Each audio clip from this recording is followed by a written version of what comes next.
Hey, have you ever struggled with English past tenses? Definitely, it can be challenging to remember all the different forms. Did you know that there are many discrepancies in English past tenses? Really? Like what?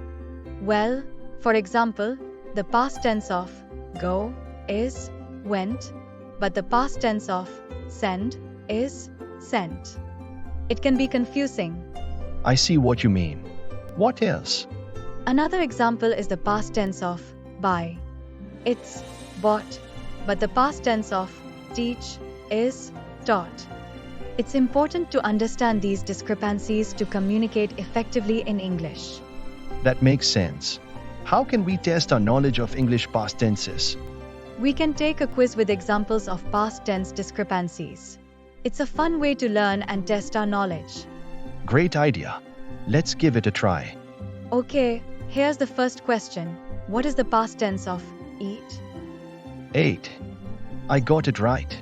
Correct. Here's another one. What is the past tense of think? Thought.